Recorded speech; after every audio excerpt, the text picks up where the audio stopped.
Welcome to the SDA Housing Podcast, brought to you by NDIS Property Australia. Before starting this episode, we need to provide a general disclaimer. Information contained in this podcast is general in nature only. It does not take into account the objectives, financial situation, or needs of any particular person. You need to consider your financial situation and needs before making any decisions based on the information in this podcast. And you should consider seeking independent and professional advice for your personal circumstances. All right, let's begin.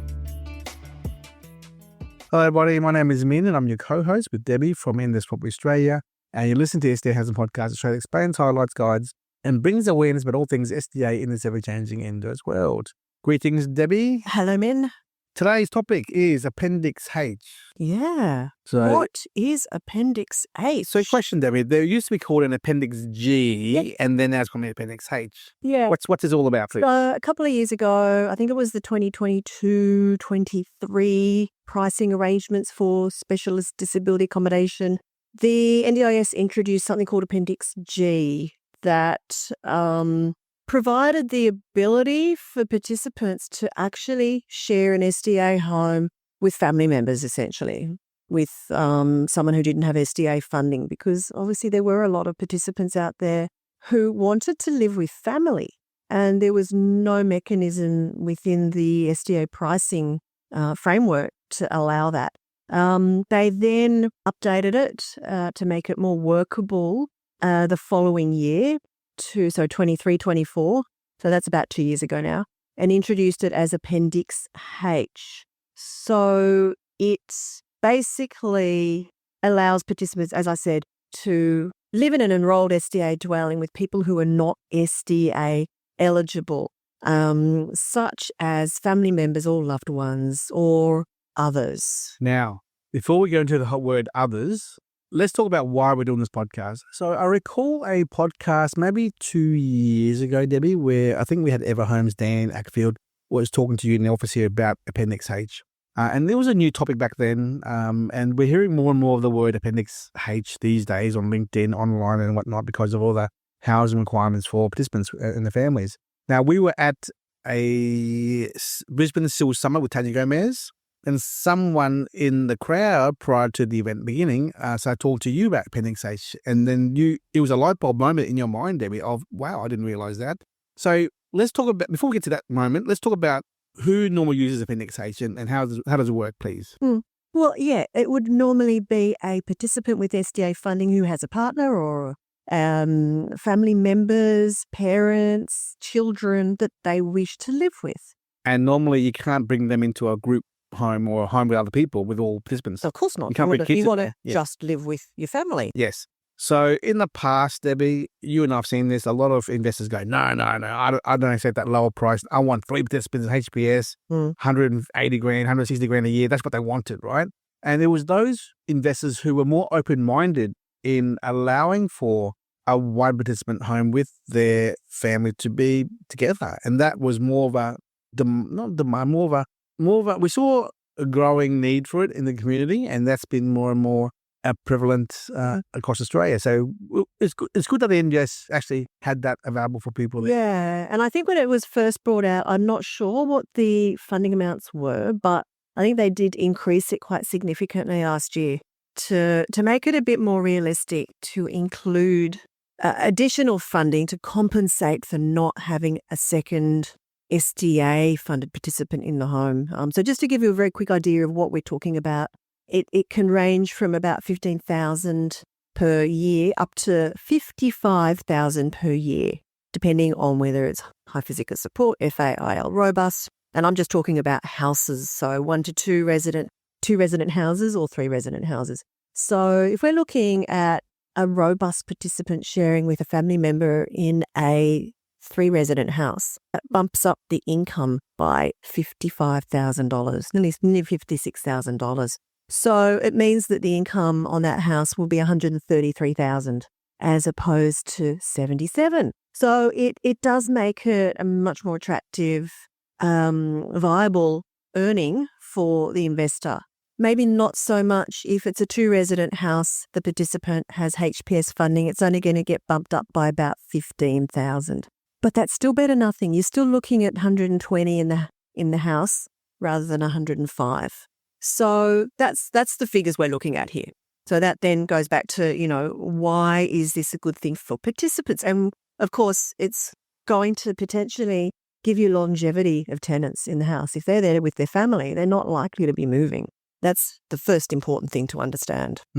I think the old mentality from 4 years ago, Debbie, of wanting to have 2 or 3 participants is really out the window now, given that so much stock and supply is come to market. And the average tenancy is one per house anyway. Yeah. Across the So having the extra non-SDA family member living with them, and truth be told, Debbie, they may not qualify for Appendix H with a family member there, but they might have a second SIL person or someone else who's non, and they're paying $200-300 a week anyway. Yeah. So any extra bit of money does help for the investor for their overall thing. So today's all about Appendix H. Cool. That was for family members.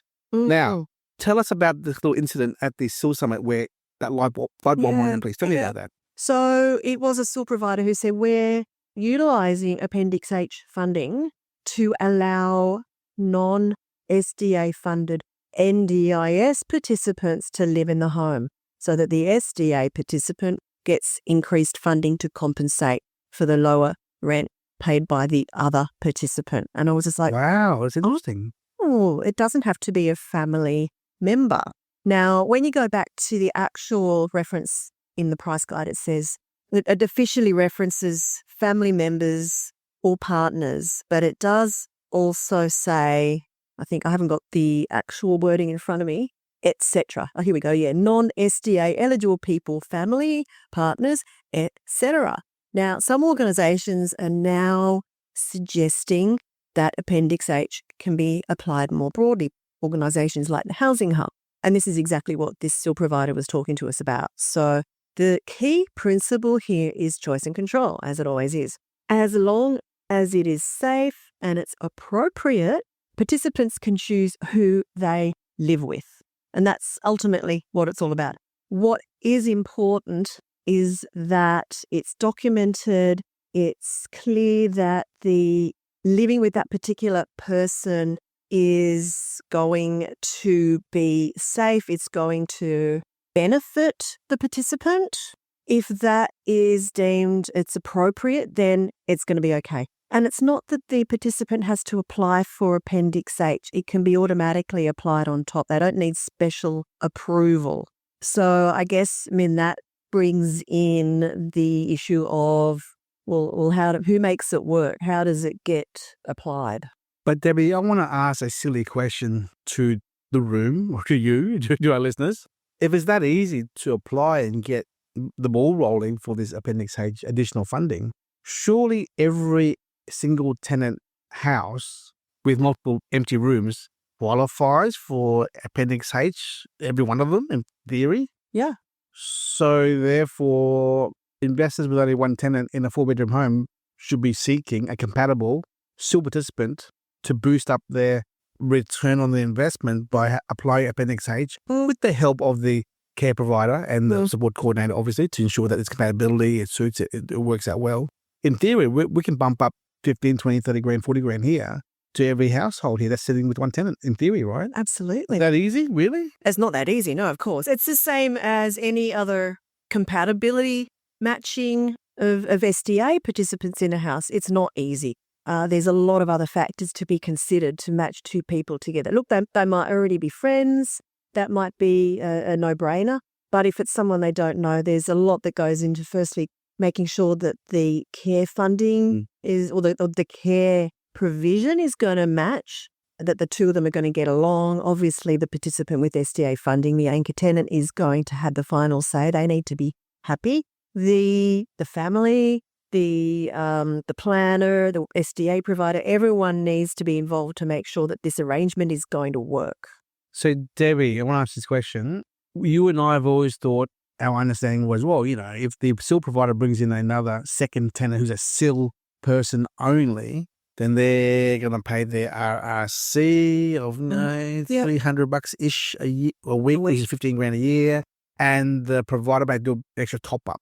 That's what we always spoke about in the last few episodes of those potential scenarios. Exactly. So in theory, let's look at that exact scenario there. That SDA anchor tenant and participant number 2, tenant number 2 with the RRC SIL participant only and the care provider surely just apply for Appendix H. Yeah. And then there's another 15, 20 grand added to the overall income to beef all the income up to help the investor. Is that as simple? Well, is that the process there? Look, I believe so. I think that's exactly the process. So as long as it's documented and they can prove to the NDIS that within the plan it serves the goals and well-being of the participant to share with someone else. And look, if they've already got funding to live in a share house, obviously the NDIS has already said, look, we think you should be sharing with other people. So it kind of meets what the NDIS have recommended anyway in that sense. Good point, Debbie. Now, I want to bring up in conversation here on this episode a discussion I had with Cassie in the office here from our SHAR teams, SDA Housing, what's it, SHAR again? SDA Housing is... Yeah, sorry, my bad. I should know these details. Silly me.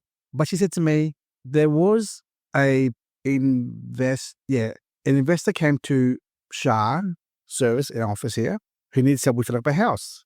And I asked Cassie, what was the story there? What happened?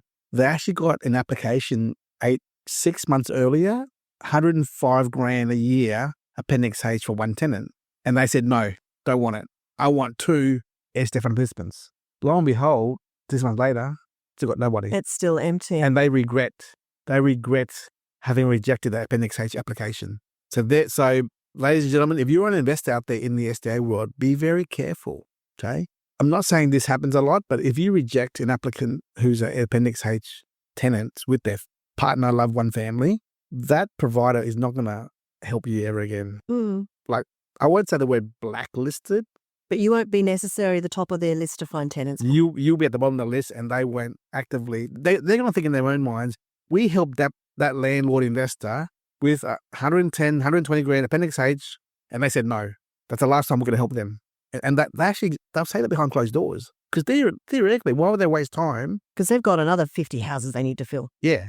They respect, you got to respect, we have to respect how hard these SDA providers and SIL providers work to find participants for these empty houses. And just be open-minded, because you know what? And here's the thing, Debbie, okay, we're off track here, but if all those investors in the past who we've spoken to and also other providers have spoken to, no, I only want 2 HPS investors in my SDA home. I'm not open to any SIL participants at all. But hang on, this Appendix H does help beef up the income for the home. Mm-hmm. That 15 grand a year by the SIL. And that's the starting level of income. Last 15 to 25, 30 grand more. That's 35, 40, 50K extra income on top of anchor tenant right there. Yep. So if you say no to SIL participants, you're shooting yourself in the foot. You're missing out on 15 to 50K extra income. Yeah. And we know the average number of participants in a SIL house or an SDA house is 1. Now, another thing to be aware of, the more participants in a house a care provider's looking after, the SIL's looking after, the more financially viable it becomes for them. And as I mentioned earlier, think about it from the perspective of the participant and the family. If they get to live together, it's their forever home, more so than if just the participant is living there. They're not going to move. If they're happy, they're able to live there with the whole family or whoever, the couple, whoever it is, they're not moving out. Far more likely to be there for the length of the SDA home's lifeline, the 20 years, if they get to live there together. So, yeah, that is if it's family. If it is non-SDA-funded SIL participants, there's always, as we have said, the opportunity or the chance that those participants with SIL funding may end up qualifying for SDA. And they're already there. They're already getting along really well with the first tenant. They're good friends. And bang, all of a sudden your income is increased because their funding goes up. They're already there. If you do the right thing, it'll work out well. Like There's an old saying, you live by the sword, die by the sword, right? So if you're always driven by money and return on investment, and that's your only focus and not the well-being and accommodation needs of a participant and their family or participants, obviously, that could bite you in the foot. So I like our listeners to keep an open mind. And I'm sure many of our listeners who are providers are also going to agree with this. And if you do agree, please reach out to us and talk to us. Give us a call and talk to us more about this topic. Please do. If you are a SIL provider or an SDA provider and you are seeing circumstances where you are managing to use Appendix H in that manner of bumping up the income with a non-family member, just another participant, we would love to hear more about that. Yeah. Debbie, at the SIL Summit with Tanya Gomez in Brisbane back in early May or late May, there was a gentleman from Marco Polo, which was a flatmate sharing NDIS assistance, specific. Remember the story he told us about the young guy and the old woman? Yeah. Can you please repeat the story, please? Yeah. So and his doubts as well to begin with? I can't remember who was the first tenant, either the young guy, I believe it was, like in his mid-20s, and they were trying to find a suitable matching flatmate in a SIL home, wasn't SDA. And they ended up identifying an older woman in her 50s, 60s, I guess. 60s, yeah. And they thought, this is not going to work. I don't know what made them think that it was even an option to consider, but they did. And what it ended up being was this young guy had a really good close relationship with his grandmother. This woman ended up being a similar kind of relationship. She became like his grandmother. And similarly, this woman had young grandchildren, and they had that real grandmother-grandson relationship develop. A real loving, respectful relationship. And even they didn't realize that. I thought, this is not going to work. It will fail miserably. And it worked. You just never know when it comes to compatibility matching. Like we all think, you'll have young people together or you'll have old people together, same age demographic. No. It's just a personality just thing. Think out of the box. Oh, yes. So, it just shows, I guess, that we all know how hard now the tenancy matching process is, but it's maybe not as difficult if you do think out of the box and think about alternative kind of matches that may not be obvious at first. It takes time. Look, we are aware that there's still massive need for accommodation in certain parts of the country, which still is. We do know that there's challenges in personality matching. Yes. It's just a process, everyone. It takes time for providers and support coordinators to work together to identify the anchor tenant and compatibility of other participants as well. And, there's no simple solution. It just takes time and process. That's all it is. And you gotta be patient, I guess. Yeah. But, David, on this topic here I think it's a great opportunity that none of us have really thought about, Appendix H. No, we knew about it when it came out and didn't really understand it, to tell you the truth, but we didn't look into it. Now, I think that was the same across the board in the industry. But now people really are understanding how they can make it work. I want to read some notes here I prepared for this little extract here to our listeners here. The impact of non-NDIS family on support and safety in SDA homes. Personalised support remains central. Specialist disability accommodation is designed for people with extreme functional impairment or very high support needs, and the home is built to facilitate delivery of a support strip. Family members as additional support. When a participant chooses to live with a non-NDIS family, these family members can provide informal, emotional and practical support, which may enhance a participant's well-being and sense of independence. That is so important. Yeah. Because we know that care providers are not necessarily there 24/7, Formal support services are unchanged. The presence of non-NDIS family does not replace or reduce the formal disability supports funded through the NDIS. The participants' required supports, such as personal care, therapy, or supported independent living, continue as per the NDIS plan delivered by registered providers. Good. So SDA provider coordination. The SDA provider must be informed of the living arrangement. They will coordinate with the family and with the participant and their family to ensure that all necessary supports are delivered effectively and the arrangement does not interfere with their disability-related needs. Okay, cool. Good. Yeah, and I just want to go back to something that I had in my notes I'd written down as well, that back before the introduction of Appendix H or Appendix G the previous year, SDA homes were restricted to people who had SDA funding in their plans. That meant if you wanted to live with a partner, a child, or a sibling who didn't have SDA funding, too bad. It wasn't allowed under the funding rules. And really, I think that's what it comes down to is we're talking about people here who've got families, who've got loved ones. And thank God that Appendix H was brought in and is, seems to be quite workable and it's being more well understood in the industry because it does give people the right, the choice and control to live with whoever they want. Now, I want to throw a question at you, Debbie, for you to answer this question, if you know the answer. And the answer is in front of me here on the document here. So the Appendix H applies to a family, non-family, and non-NDIS family member coming in. Yep, Appendix H applies. Does the family member pay additional rent? Yes. Yes. So of all those of you out there who are listening here, if it was 60 grand a year, SDA, Appendix H puts up another 30 grand. It does not mean that this non-family member or gets a free home. No, it's not. They still pay rent. They still pay rent.